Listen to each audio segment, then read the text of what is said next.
Здравейте! Една от най-хубавите български поговорки гласи, че никой не е по-голям от хляба. Това отношение към хляба е такова не само у нас, но и по целия свят, защото това е отношение към нещо свято.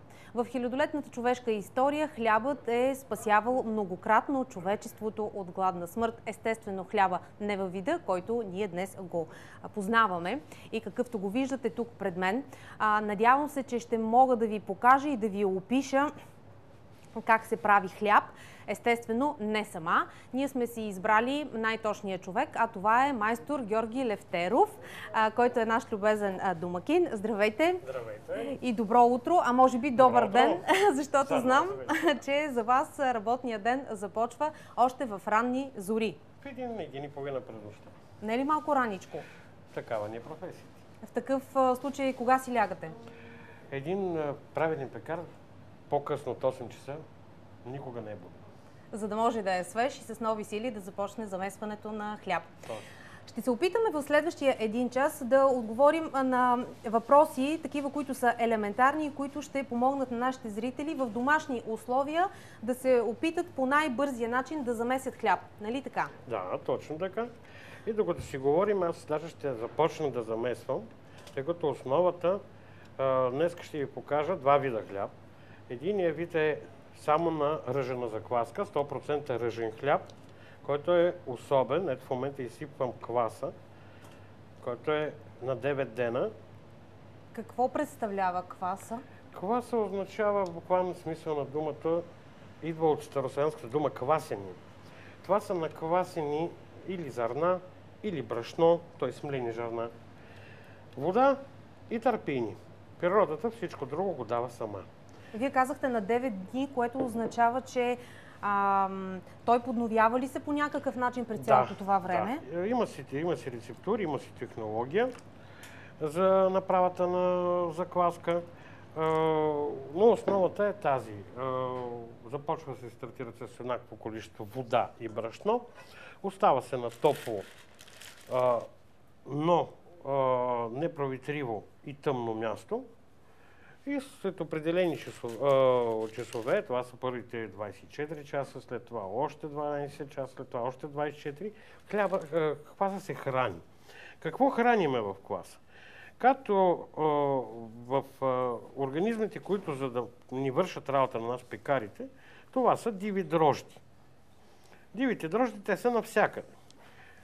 Това са дрожжите, които се съдържат и в маята ли? Да, точно така. Те са абсолютно едни и същи. Може би тук е момента да ви питам дали маята не е вредна, защото напоследък така из интернет пространството битуват едни мнения, теории, че всъщност маята е много вредна, развива някакъв друг вид гъбички бактерии в организма, които след това довежда до различни заболявания. Има ли някаква истина в това? Значи, първото, което е като вид мая вече в готовото изделие, вече и няма. Маята и кваса са по принцип почти едно и също нещо, с изключение, че маята е само дрожди. Така. Ако примерно сложим вода, малко мая и брашно, след третия ден то ще почне да се превръща на закваска. Тоест това, което точно и ние така. В момента по принцип, използвахме. Да. Тъй като откъде ще вземем дрождите? Дрождите са пекарска гъбичка по принцип, а не са бактерии. Но след 3 дена, така наречено втасване, ферментиране, започват да се развиват и лактобацили, т.е. бактерии, които вече дават послевкусие, вкус на хляба. И това вече е интересна закваска. А закваските са много. Колкото пекари има, толкова има закваски, в крайна сметка. Но маята, проблема не е че е вредна ли. Вредна е, когато използват в определено огромни количества. Ние следващата рецепта, която ще покажем, е с мая, такава каквато бихме могли да си купим от магазина и домакините използват. Но всъщност вие точно ще ни кажете, че това е много малко количество, поне според мен, защото аз самата използвам много повече. Ще разкажа конкретно даже рецептура и ще подаря тази рецептура за всяка една домакиня, за да може, която няма време да си прави закваски, да се храни, да я гледа, тъй като закваската е жива. Трябва да се поддържат грижи за нея. Да. Ето ние направихме една опара. Опара. Опара. Това означава, сложихме закваската, добавихме малко брашно и малко вода. Така. И сега оставяме да чака, да може тя да се реактивира, да може да порасне, да може да станат... Колко време трябва да изчакаме? Поне половин час, докато замесим. Трябва ли, много често съм чувала поне, че казват, когато месим хляб, трябва да го месим в затоплено помещение или май беше това за козунак? Ами, ето сега, тъй за козунака също е спорно, да ви кажа така. По принцип, в момента това, което започвам да меся, е френски хляб, който се меси от днеска за утре. Всяка на домакини, вечерта като се прибере вкъщи, може да дели точно 10 минути, да използва примерно половин килограм брашно. А необходимо ли е брашното да се пресява, защото предполагам, че... Не всички брашна. Бялото брашно желателно да се пресява, тъй като тогава в него влиза повече въздух, получава пухкавост, карваме, как се казва, нежност в хляба. А кои не могат и да не се пресяват? Пълнозърнестите брашна не се пресяват. Не се пресяват, да, в никакъв Добре. случай. Ето, просто пресяхме брашното. Ето е маята. Маята за 1 кг брашно не трябва да е повече от 3 грама.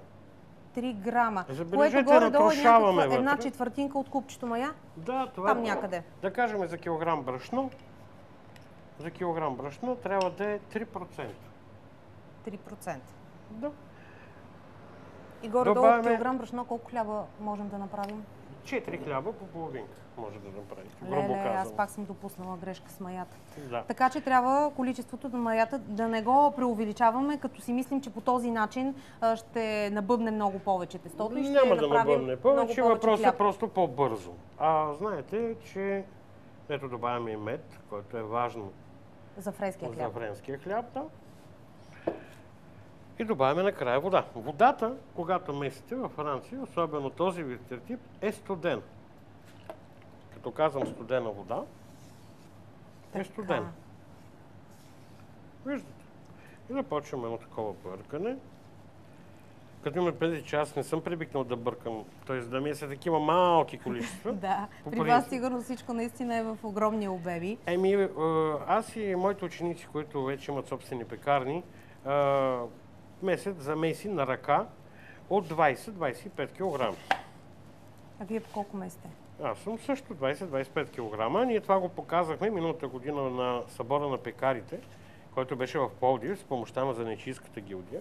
Искате ли да помагам и аз нещо? Може би сега е момента да се включа, защото тук вече имам и престилчица, която да си сложа. На нашите зрители нека да кажа, че дамите с дълги коси трябва винаги да си ги прибрали, за да не имаме после изненада в хляба, който ще получим. Слагаме си престилката. Повече протеини ще има. Да, така. Така че, значи, за да няма повече протеини в хляба, слагаме си или връзваме косата, или си слагаме шапка. Да. Аз сега имам тук една подготвена от вас. Когато месите, шапчица. гледате да правите разтегливи движения. Виждате ли? За да може да се разтегли тестото. Готова ли? Да. Само секунда. Ай. Разтегливи, а не така да го завалвам настрани, както се правят смисъл, за да си оформя питчици. Ето, примерно, целта ни е, като позавърним, да го натиснем и да го дигнем нагоре. Добре. И трябва да се изтегли нагоре. Точно. Разбрах. Така. Да. А това, че ми лепи по ръцете... Значи не е още замесено. Не е замесено, още трябва. така. Когато започне вече да се отлепя, тогава... Трябва да дигна сега пак нагоре. Така. Точно. По този начин може би и малко повече въздух. И не само въздух карваме вътре. Тази технология е така... важно тук да разтеглим едно от главните неща в пекарството – глутен. Който последно написаха, че е много вреден. Но бялото брашно има глутен. Почти даже в ръженото има глутен, даже в лимс. Тоест това, което казва, че няма глутен, е някакъв вид реклама или преувеличаване? Не знам, не съм да кажа така търговец, но в крайна сметка хората трябва да знаят и да четат какво има написано на етикетите. А между другото, да попитам сега за брашната, тези обозначения, които са на пакетите, примерно тип 500, тип 700, майче има и малко повече, всъщност какво означават тези цифри? Значи много е просто. Най-просто обяснение, за да може човека просто да го разбере, е, че Тип 500, това означава 5% пепелност има останало във брашното. Тип 700, 7% пепелност. Значи Типовото 500 е най-добро. Има 400 типа, още по-добро. Още по-добро. Не го знаех. Има и брашно, примерно типовото, 1150. Това означава 11,5% пепелност. Ясно. Имаме брашно 1850, пълнозърнесто, 18,5% пепелност. А това не е ли по-зле? Не, има няма други по-зле съставки? в брашната. Не, че съставки. Просто в пълнозърнестото брашно по принцип нищо не се е изхвърлило от зърното, от шлюпката, от всичко отдолу. А в бялото брашно имаме само средата на самото зърно. Всъщност какво представлява тази пепелност? Това са прашинки, които са останали при Не смилане. прашинки, това са остатъци от трици. Пепелност, т.е. не означава, че има пепел вътре. Не. Добре. Това са друг вид примеси, които са малко, може би, по-едрички. Точно, не са по-едри, те са просто друг цвят, друга консистенция. Това е друго брашно. Ясно. Разбрах. Така, Ето, сега продължаваме ли? Да. Само че сега ще направим ето така. Да, вече. Тъй като ние продължаваме да... Когато човек реши да се занимава с хлебомесене, т.е. да си направи вкъщи хляб, кои са основните съдове или инструменти, или които трябва да има? Значи най-важното е човека, си извини колко е смешно да звучи, че трябва да има желание и трябва да има ръце. Да, между другото, това движение, което го правих сега, тук леко се натоварих. Изморително е. Хич не ви е лесна и на вас. Такова е. Така. За това количество вода, което сложихте, колко беше и колко брашно ще ни трябва? Аз сложих половин литър вода. Така. И сложих около 700 грама брашно. Добре. Сега го оставяме леко да почине. Сега готово ли е тестото? Само да опитне. Още малко. Той е защото готово. Виждам някаква лека лепкавост. То е готово, но нека леко да почине. Ще направим така нареченото пликоване. Какво означава? Ще видите. Добре. Значи, освен това, че ни трябва желание, какво друго трябва да имаме вкъщи? Хубави съдове, големи. Вкъщи трябва да имате поне една, буквален смисъл, купа, голяма, удобна. Желателно кръгла, тъй като квадратната не е удобно да се върти при замесването. Трябва да имате кантарче, трябва да имате лъжици, трябва да имате малко остро ножче. Тоест не е добре на око да слагаме продуктите. Хубаво е да имаме кантарче. Разбира се. Добре. Разбира се. Значи, поне за вкъщи, за изначало, трябва точно това да направите. Да имате кантарче и всичко да мерите. Докато това втасва, това чака, за да може да го пликоваме. Това нещо, след като го пликоваме, го вкарваме в хладилника. Това е интересното на тази рецепта. И рецептата ме казвам на всички мои същи приятели, които ги мързи да идват до мене, а пък не ги мързи да се замесват хляб. Рецептата е обожаема на много семейства. В такъв вариант, че много е просто. На обема брашно се добавя 1% мед, 2,2% сол и 0,8, т.е. по-малко от процента мая. Желателно даже наполовина, 0,5. Меси се със студено, хубаво се разтегля, хубаво се премесва и се слага веднага в хладилник. Това заема за една обикновена домакиня или за един обикновен човек едно вечерта 5, 7, 8 минути. В хладилника трябва ли да е покрито с нещо? Хладилника е хубаво да го сложите в такъв вид. Ето това тесто, което съм вчера замесил и сега го изваждаме. Ето, то е ледено студено. Да. Между другото, само за тази ли рецепта е задължително да е в хладилника? Защото, примерно, аз съм чувала, че трябва тестото да втасва на топло. Значи, това е точно това ви показвам. Една интересна технология, защото тя отнема, вижте ли как е това? Тоест, това, че ще е в хладилника, не означава, че няма да втаса. Тъй като още един хляб ще го дам, показвам ви. Ето така го завръщате. Виждате ли? Да. Виждате ли колко е мекичко? То има едни мехурчета, които са се образували. Да, ние гледаме да не ги... Да не ги нараняваме, да не ги изпукваме мехурчета, да си останат. Виждате ли? Да. Взимаме го, ето ще го принеса, тъй като това ще го печеме, няма смисъл. Ето пак. Сега, пак си. Може би аз трябва да си... Да, управет. Аз през това време ще го обърна.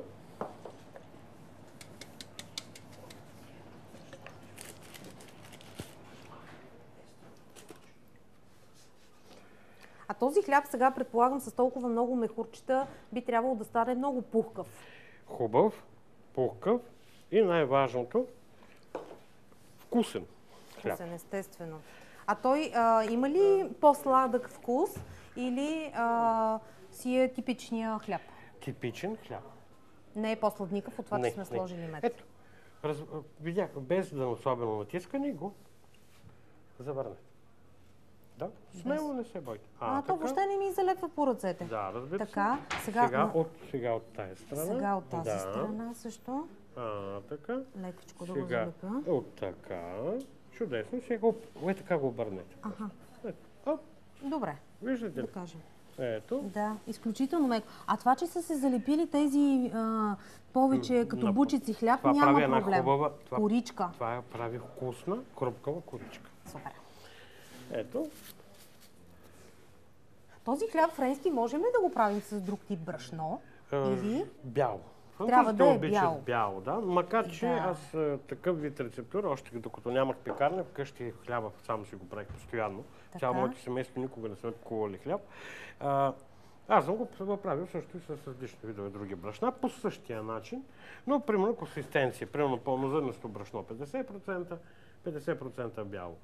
Ръжено брашно 50% и стават ръжено пшенични хляба и такива неща. Сега се сещам, че може би ако сложим от другите типове брашна, тези, които вие казахте с ръж и повече с примеси, няма ли да стане самото тесто малко по-тежко ще бъде. По-тежко тесто, но пак е вкусно и полезно. Ето вижте сега една малка хитрост, за да стане красиво хляб. Така. И тук имаше балонче, което си го запазихме. Аз ги виждам, те се виждат просто балончетата как са навсякъде. Ето, значи този вид рецептура може да се прави по принцип. Нали, аз също така я работя, без мая, на закваска. Но този хляб прекрасно се става на така наречена плодова закваска. Или на Запада ги делят закваските на диви дрожди и на квас. Но по принцип в българското и в славянското хлебопечение не правят разлика. Тъй като основата и крайният резултат е един и същ. Просто не използвам копешка мая. Но в момента ви показвам как да стане. Вкъщи, как бихме могли по най-лесния начин да си го направим. Тъй като, примерно, за да си направите мая от с диви дрожди, т.е. на плодове, да кажем на стафидибел, на ябълки, на груши, на сливи, защо са нужни тези ябълки? Да, и какво всъщност как се прави? Знаете, че гроздето и сините сливи имат един такъв налет сив. Отгоре като мъхче. Нещо като мъхче, да. Точно това са дивите дрожди. Значи дрождите в естествено състояние се съдържат върху тези плодове. Те са навсякъде, да. Аз съм хващал не един спор с мои колеги, че мога от всяко едно листо да направя закваска, така че това е абсолютно нормално. Тези дрожди, те са навсякъде. Те са даже и в нас. В момента, като с вас си говорим, във всеки от нас има поне по 30 на щама тези дрожди. И като виждате, сме живи и красиви, като за глутена. Вреден бил, а основно хляба, което сме яли 15 000 години подред, съдържа глутен. Да. Пшеничният хляб, това е от цивилизацията. Хляба държи своята история, ето какво означава пликоване. Хляба, първото, което е. Виждате? Оп, помните ли как слагахме там хляба? Така. По същия начин. Ето това е пликоване. Виждате ли, и сега така го оставяме. И така се остава да втасва. В хладилник. В хладилник. Слагаме му едно найлонче, да не хваща коричка. Да, и готово. Аз сега, тъй като няма да ходя до хладилника. Така, оставяме го да втаса. Да. Като говорихме за закваските, какво представлява закваската от хмел? Същата ли е или не? Там същата, да, само че основата за хмеловата закваска е основно това идва от самата история. Значи малко хора знаят историята на хляба. Да, може би в този момента. Пише се, че, нали, казвате, по принцип първият бухнал хляб идва от Египет. Никой не си задава въпроса защо. Египет е химична култура. И първо, те особено в техните храмове, жреците са верили един божествен напитък, който са го раздавали само на празници. Това е чимичната бира. До тогава хората са яли хляб във вид на каша Това е такъв вариант. Така. Той най-вероятно и като изсъхва е ставал много твърд. Или не бухнал хляб. Тоест това е арабските, полски хлябове, които са на изток от арабските питки, докато стигнем до лаваша, който е в Армения. Това са си целият изток или до Нано, до Индия. Това са не бездроживи. Тоест нямаме нито закваска, нито май, нито сода, нищо. Вода. Не е този типичния бухнал хляб, Точно така. който С други ние думи, познаваме. нашето буквален смисъл изпечено дебела кора за баница. Буквален смисъл. Така. Значи, но неизвестно кога те са решили да си направят и божествена храна. Така. Не стига напитък и храна. Аз предполагам, че хляба са го яли наистина само най-знатните. Значи, малко хора също, просто за съжаление, даже в училище, не само в България, почти не се образоват хората откъде тръгва хляба. При мене, като сме тук, това е място, където почти всяка събота при мене има млади ученици. И те даже не знаят откъде идва брашното. Вижте, това е ръж. Да, и има малко по-такава зърнеста структура. И не само Усещат зърнената, се. ръжта, хората да знаят, ръжта и хляба ръжения, по принцип, те сивеят. Това е сив цвят. Да, наистина има някаква. А когато видите някъде на продажба, че това кафе не е, значи вътре са добавили пълнозърнесто брашно. А боя, някаква вид боя може ли да е? Не добавя. Добре, но пшенично брашно не е ръж обаче. Не, има и ръжне, но не много. Вижте, тук правиме ето такъв вариант, само много течно тесто. Виждате? Вижте. Взимаме това обем брашно и правим една каша, т.е. една кал, твърда кал. Както казват монасите, Господ ни е създал от кал и ние пекарите всеки Божий. Всяка Божа нощ, когато правиме 100% ръжен хляб, повтаряме Божието сърво. Всъщност, вие в момента ни показвате една друга техника на замесване. Абсолютно техника. Така наречената мокра. Даже вкъщи може да не използвате ръка, аз съм свикнал просто с ръка, защото да чувствам тестото, но може да го правите с лъжица. С една обикновена дървена лъжица. Аз, между другото, някой път съм си мислила, че може би това е грешка така да оставим да печем нещо, преди да е станало тесто, а очевидно не е така. Това просто е друга техника. Това е техника, но така наречения мокър хляб. Т.е. това е техника, в която не се образува тесто като тесто, а много рядко тесто. И между другото, така гледам, че няма и много загуба на брашно. Брашното е никакво, затова на времето брашното било ценно, да си кажем истината. И ако по принцип сега това, което в момента прави, са яли бедните хора. А богатите са яли ето това, което направихме с този бухналия хляб. Да. Защото на времето бялото брашно, за да стане бяло, първото, което е, те казват сега го избелват и така нататък. Сигурно нещо подобно правят. Но въпросът е, че на времето минимум брашното бялото е простояло от 3 месеца с пресяване много пъти, за да стане бяло брашно. То белее с времето. Тоест те са полагали някакви много специални грижи по продължително време. И за това са го яли само богаташите. Тоест чужбажите. Естествено. А бедният народ си е ял ето такова нещо и за това е економисвал. Вижте, няма нищо. А сега искам да попитам, този хляб ще бухне ли като онзи или не? Не. Този хляб няма да бухне. А защо? Заради брашното или заради захватката? Да, това е заради брашното. Заради брашното, да. Заради брашното. Значи, ако искаме бухнал хляб, трябва да предпочитаме бели брашна. Ако искаме ръжен хляб, си слагаме ръжено брашно, но не очакваме хляба да бухне. Да, но няма. Не, той ще бухне, но няма да бухне толкова много, нали, колко се очаква, макар че има. Нали, колко е по-тежко брашното, т.е. колко има по-пепелност, по-едро. Така. Нали, толкова по-трудно. Ето, виждате ли? Сега намокрете си ръцете. Спокойно, да. Тоест, ако в магазина някой ни предложи ръжен хляб, който да бъде много така с обем и означава, че е и пшеничен, не само ръжен. Ясно. Виждате ли глина? Да. И обаче не ми се замесва, не ми се залепва. Защо се намокрихте ръцете? Да. Ето това нещо сега го оставаме, нека да си втаса. Така. Да. И през това време ние може така просто си го оставим или трябва да му придадем някаква форма? После, това нещо ще го пренесеме в форма за печене. Значи там, където е ръжен хляб, видите, че ви каза, че е 100% ръжен хляб, а той няма и не е печен във форма за печене. С други думи, да кажем, в кексова форма. Така. Това означава, че вътре има и бяло брашно, или поне пшенично. Типово, доброжа, не е 100% ръжен хляб. 100% ръжен хляб само в няколко страни имат технологията и традициите за направа на такъв вид хляб. Това са Норвегия, Латвия, Русия отчасти, където този хляб изглежда, но той е плосък, и може не е бухнал. Да, ясно. По този и начин се пече на висока температура. има си технология. Да. Добре, ние продължаваме разговора. Сега предлагам на нашите зрители да видят един видеорепортаж, който е посветен на лимеца и лимецовото брашно, което също е вариант за замесване на хляб, след което ще коментираме и с майстора. Еднозърнестият лимец е вид пшеница, която може да бъде отнесена както към дивите видове пшеница, така и към домашните. Култивираната форма се различава от дивата по това, че семената са по-големи и класовете остават цели при съзряването. Смята се, че за първи път лимецът е култивиран около 7500 година преди Христа. Може да се отглежда на различни почви, при различни условия, когато има влага, когато има повече суша. То е диво зърно, което може да израства.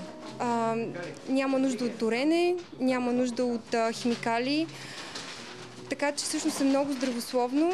То има ниско съдържание на глутен, който много лесно се обработва. Ако трябва да го сравняваме с житото, какви са основните разлики?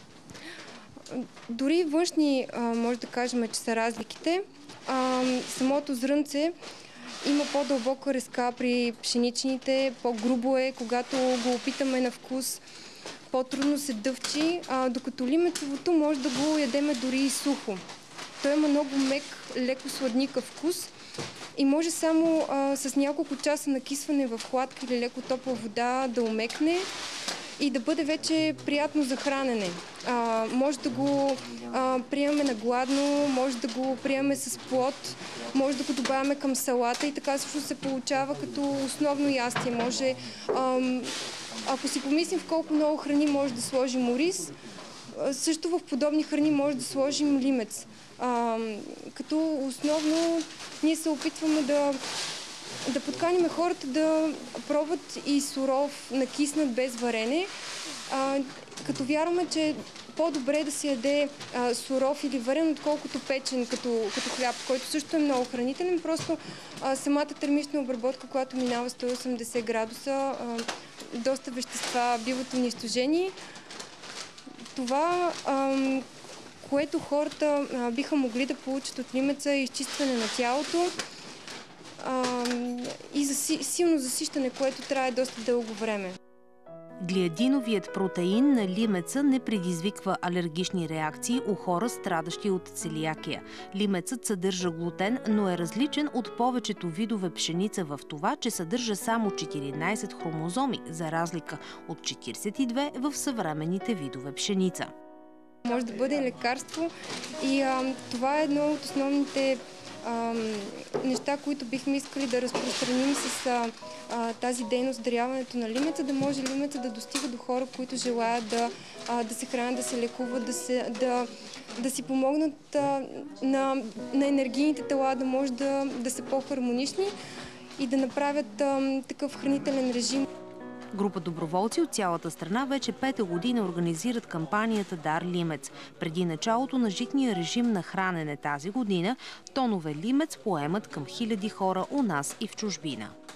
Преди години тогава лимецът не беше толкова въобще популярен, нямаше и толкова много лимец. И беше близо 30 лева в аптеките килограма, което беше наистина много високо. И започнахме с единствената цел 100% от всичко, което произвеждаме, да се дарява. Като отначало така беше по-малка групичка, от които го отглеждахме. След това малко променихме и решихме, който и да желая да го отглежда, даряваме му го с така напътствието той да дари после 50% от реколтата. И по този начин всъщност се разрасна много идеята, като смисъл през годините не сме си позволили въобще да продаваме никакъв лимец. И дори вярваме, че всъщност точно защото всичко е така 100% дарено и затова толкова бързо се разрасна идеята и се размножи лимеца и достигна до толкова много хора.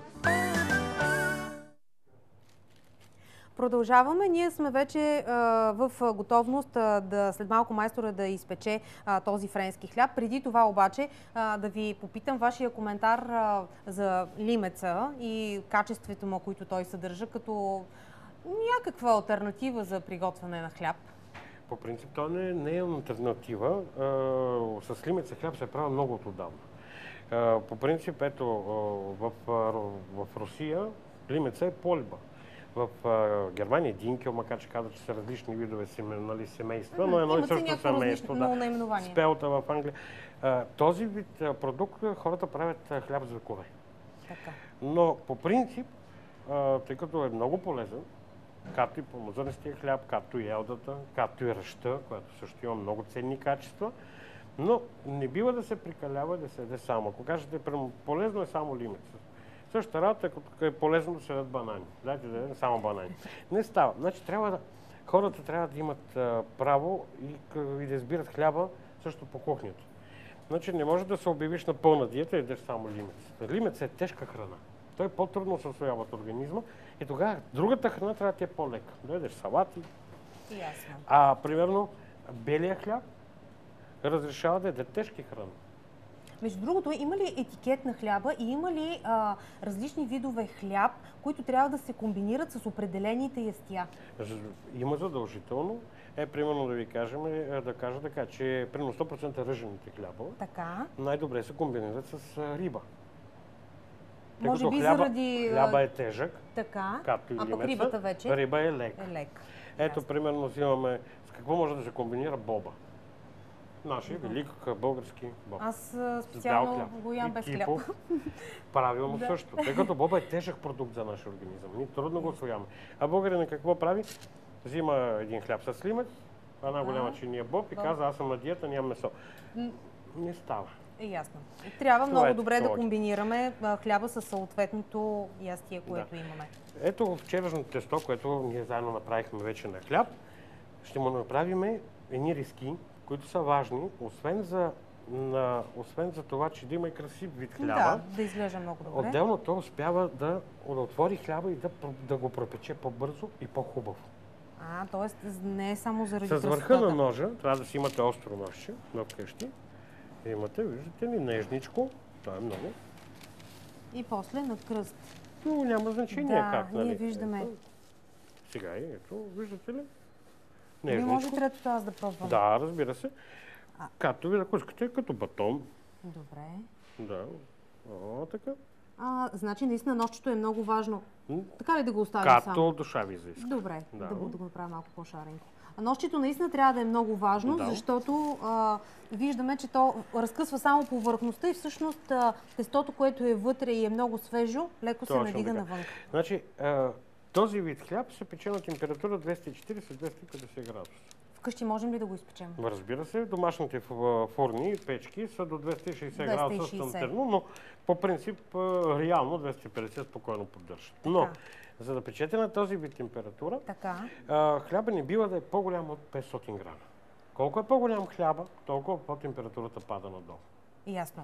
Ако хляба е до 500 грама, спокойно тази температура за домашни условия е перфектна.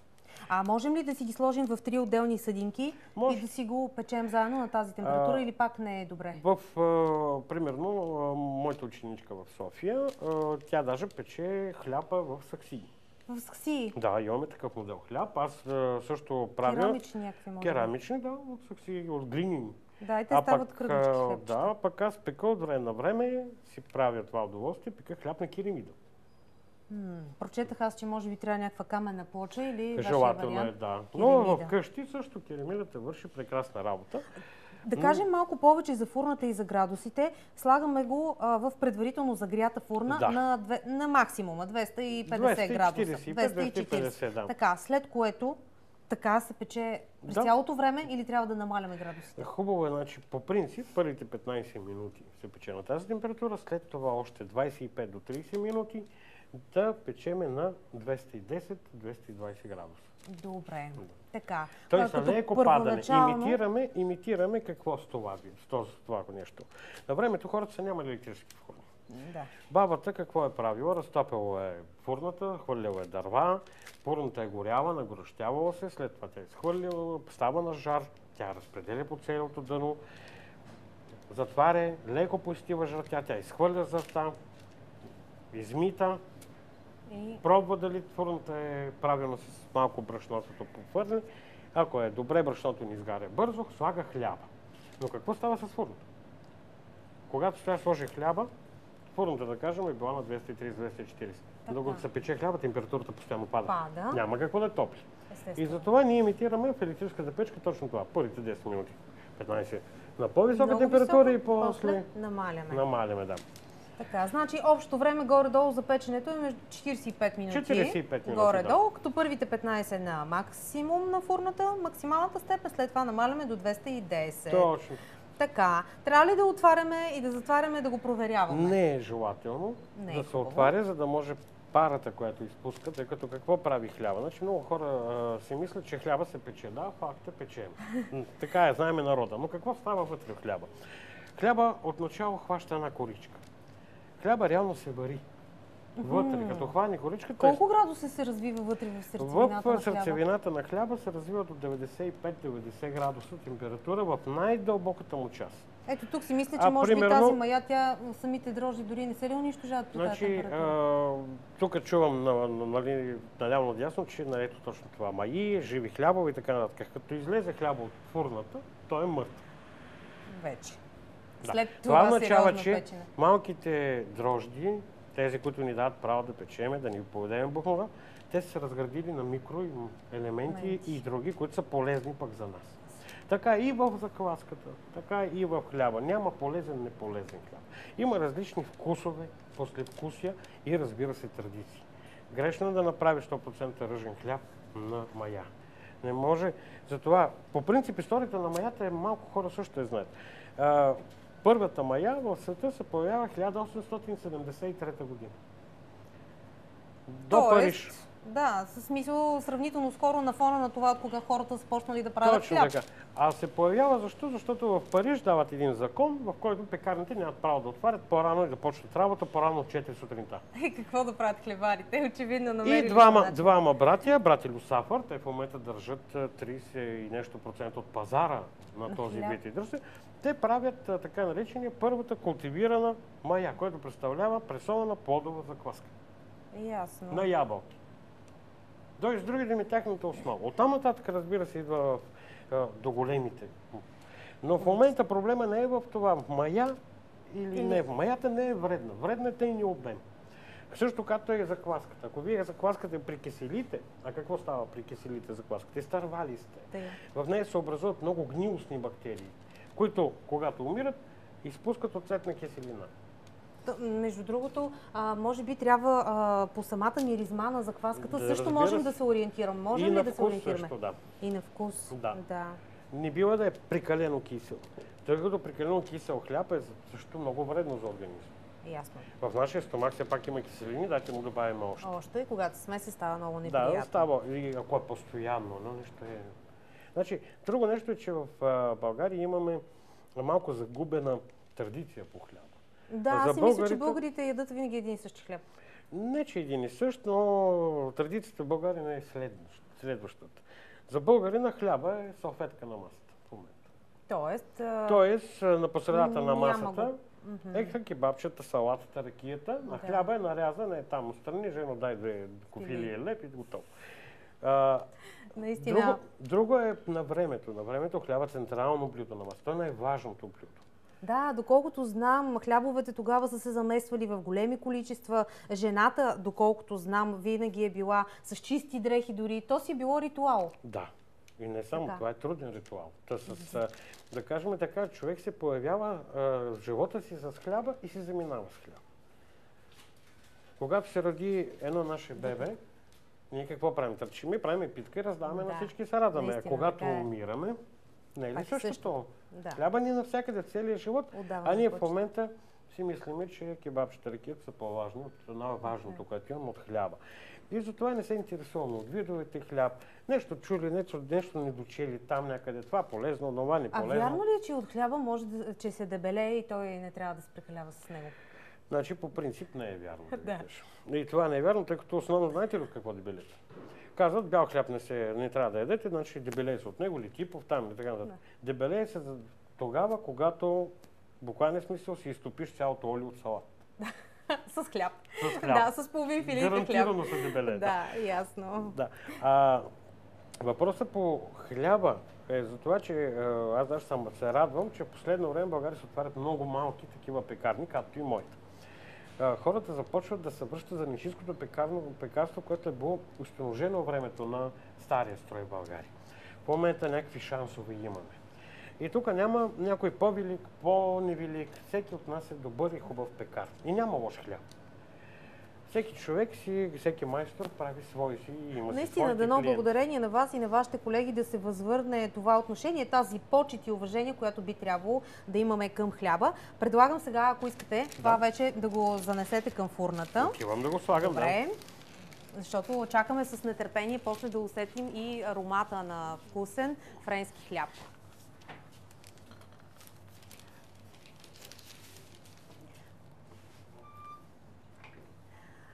През това време, тъй като голяма част от домакините, въпреки че разбираме, че е изключително лесно, но все пак се опитват да пестят време, използват хлебопекарни. Нека сега да видим всъщност дали хлебопекарните са необходимост или са някаква мода, която се е наложила през последните години.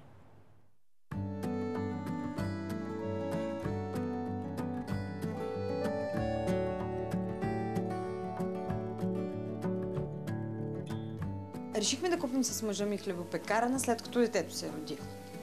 В забързаното ежедневие, преди да изляза в майчинство, никога не съм се замислила, че мога да си правя хляба вкъщи. Това отнемаше време. Правила съм някога, но ми отнемало време и съм се отказвала от тази идея. Последствие, след като се роди детето и прибинахме вече към нормална храна към него, той много обича хляб. Детето, като обича такава храна, гледам да е максимално вкъщи всичко приготвено. В никакъв случай не ми излиза по-евтино да си правя хляб вкъщи. В магазина хляба е от 70 стотинки до лев. Брашното, което аз купувам, е в по-голяма разфасовка, понеже правя не само хляб и други неща. Бързо ми свършва, около 5 кг е и струва около 6 лева. Отделно все пак се купува и мая, да не забравяме, че гори и ток и естествено идва малко по-скъпо. Да речем, че един хляб излиза около 1,50. Но пък много повече наяжда, ако гледаме от тази страна. В този пухкавия хляб мога да изям примерно 2 филии или 3 филии от този, който се прави вкъщи. Той е малко по-набит и много повече наяжда. Няма набухватели, не се слагат такива илюзорни неща, които надуват хляба и само някакъв външен вид създават. Имаш ли хлебопекарна, задължително трябва да имаш и везна електронна. Всички рецепти са точни грамажи, точни милилитри. Аз когато я купих, нямах такава. Определено първите 2-3 даже не ми се получиха, защото някакси на око така. То пише 450 грама брашно, аз меря в едни чаши. Не ми се получиха. Задължително трябва да имаш електронна везна. Което още повече усложнява. Тук вадиш, везни, теглиш, мериш. Малко е повече като някаква математика, отколкото правене на хляб. Първо се слага олиото най-отдолу, след което наливам вода. В случая хляба, който правя аз, 250 мл, една лъжичка сол, една захар, 450 грама брашно и мая. Това само се изсипва, без да има някаква моя намеса. Слагам си казанчето в пекарната и си избирам програма. Съответно си избираш каква е големината на хляба. Аз правя средна големина, 750 грама.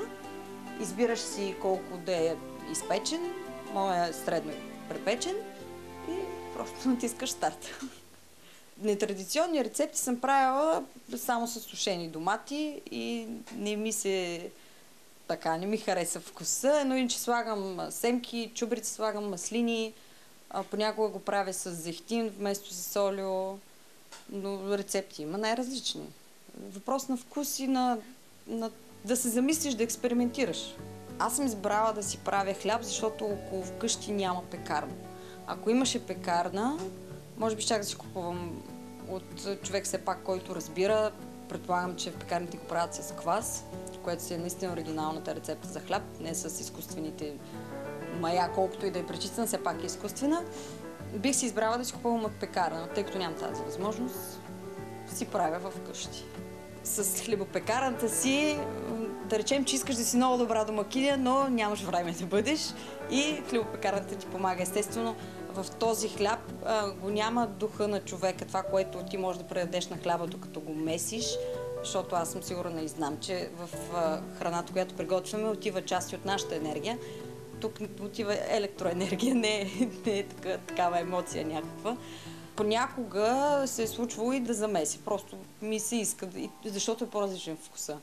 Както казах, отдаваш някаква част от себе си, докато месиш и е по-различен вкуса. Но много рядко. Това за бързо ежедневие, няма как и да месим и да чакаш да втасва. Нали? Това е много дълъг процес. Съвсем накратичко репортажа, който видяхме, сега ви питам вас, хлебопекарните спестяват ли време? Аз съм противник на хлебопекарните. Мисля си, че всеки човек си има ръце, има си душа и повярвайте, за да замесиш едно тесто, ти получаваш удоволствие, това е като медитация. Защо трябва това нещо да го дадеш на една машина, която, ето аз обясних, френския хляб, който ви дадах нощно, 10 минути всъщност. 10 минути вечерта и сутринта, докато пиете кафето, го изпичате. И децата получават горещ сутрин вкусен хляб с малка зърничка мая, защото примерно не искате да правите закваски или ако искате, още по-добре. Аз съм сигурна, че нашата участничка в репортажа Ирина гледа това предаване и със сигурност самата тя сега вече знае, че маята не е изкуствена, а всъщност маята това са едни естествени дрожди, които помагат за ферментацията и набухването, така че няма нищо страшно, използвайте мая, но в по-малки количества, колкото е рецептата. Сега, ние продължаваме към ръжения хляб. Забележете как той се отпуснал, как са получили едни шупли, като малки кратерчета, което казва, че вече хляба трябва да го преместиме в една обикновена форма за печене, която е кексова форма, всеки може вкъщи да... Защото когато горещата вода залееш, примерно при направата на ръжен хляб, по друг вид, кажем, взимаме руска технология, там взимаме над 30% от брашно, което ще използваме и го заваряваме с завряла вода от вчера за днес. Какво става с брашно? Там има сложни реакции, които се образуват, разтварят се захарите. Да, заради самата гореща вода и захари, природните захари, те са много добра храна на дрождите. Било те питомни, било то диви. Въпросът е и хляба става един прекрасен с мека вътре и влажно. Тъй като наистина времето е много малко, пък въпросите са повече, накратичко да повторим рецептата за закваската в пропорции, за да може да си я направим. В пропорции, тъй като това е доста дълго време, за да обясня, значи най-краткото лесно е да си направите подова закваска вкъщи на стафиди, тя е най-простата и най-бърза.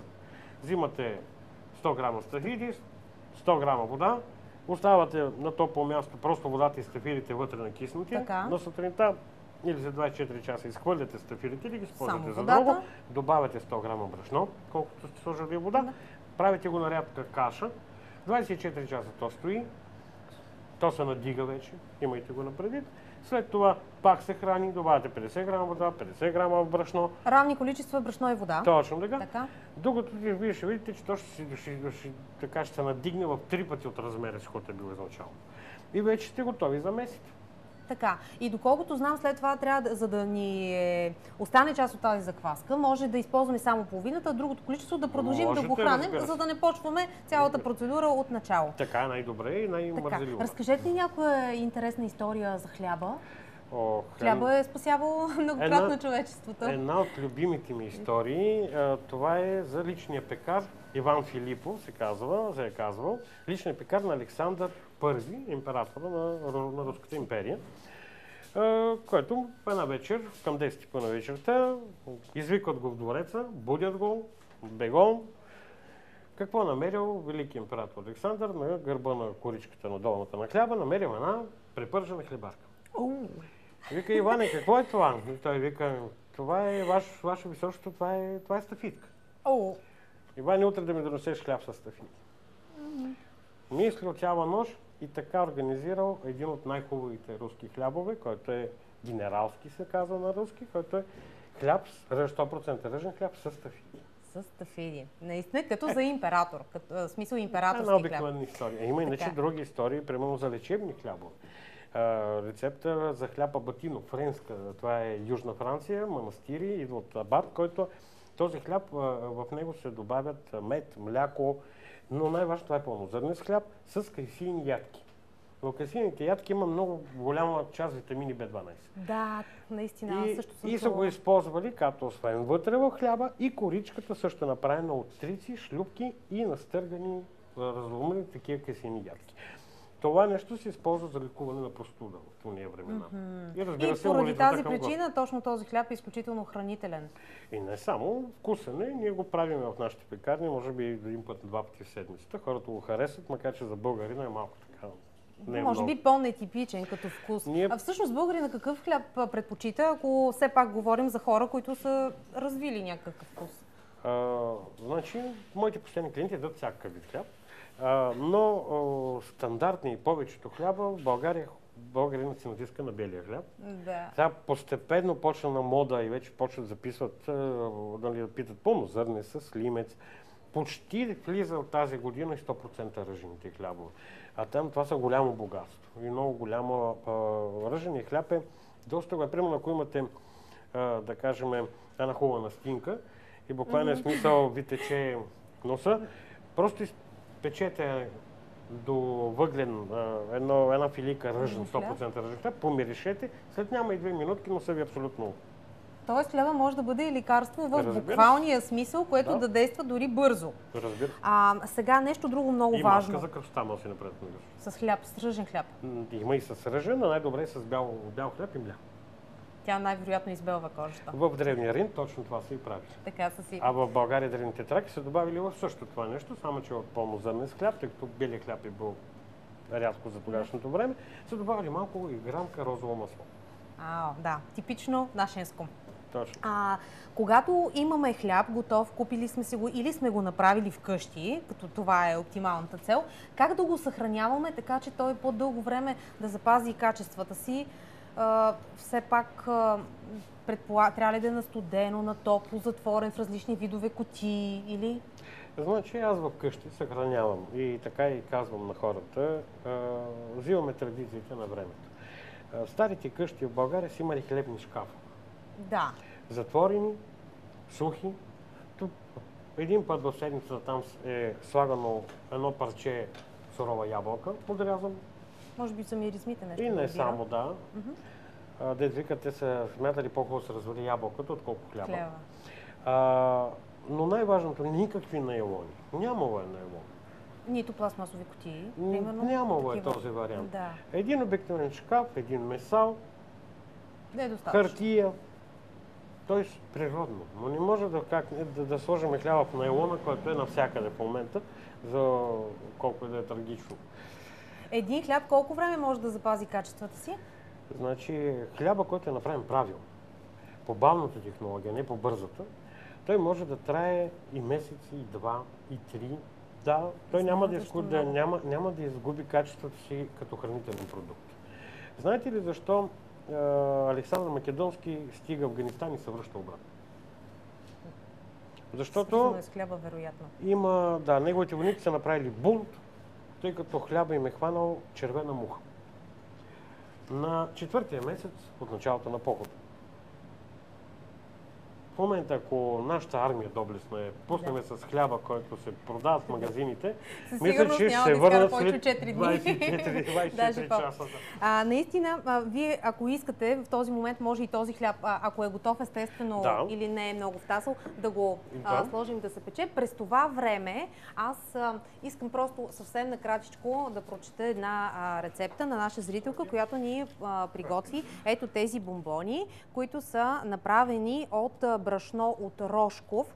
Всъщност, Брашното от Рошков се използва като заместител на какаото. Това е вид бобово растение. Благодаря на нашата зрителка Венета Коракова, която специално още вчера ни подготви бомбоните. Сега съвсем накратичко ще прочета и рецептата. За тези бомбони ни трябва 250 грама бадеми, 15 броя форми, една супена лъжица сусамов тахан, една супена лъжица рошково брашно и 2 супени лъжици брашно за овалване. Пак естествено брашно от Рошков.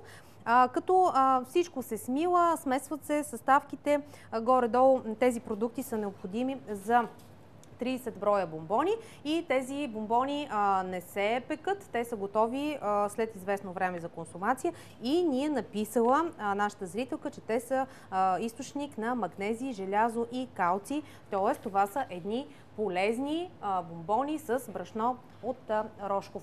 Имаме една минута за финал. Какво да пожелаем на нашите зрители? Ами, какво да пожелаем? Пожелавам ви, тъй като няма да дочакаме да успеем да извадим хляба от пещта, но ще ви покажа този хляб, който в момента печеме, как изглежда готов. И разбира се, може да го пробвате. Естествено, с удоволствие ще го опитам. Ето това е белия хляб, направен на вредната мая, забележете. Колко отвратителен. Да. Ами, нашите зрители наистина ще се съжалява, защото не могат да усетят колко ароматно уха е тук във вашата пекарна. Благодарим. Изключително вкусно. А това е 100% ръжения хляб. Виждате ли, той е по-плътен, има по-малки шупли, тъй като ръжта е тежка, но въпреки това, това е нежен, хубав хляб. Разделяме се, наистина. Със сигурност сме били изключително интересни. Ако си направите такъв хляб, няма да е нужно да го съхранявате дълго, защото той веднага след изпичането ще бъде изяден от домашните ви. Хубав ден, до следващия път. Всичко добро!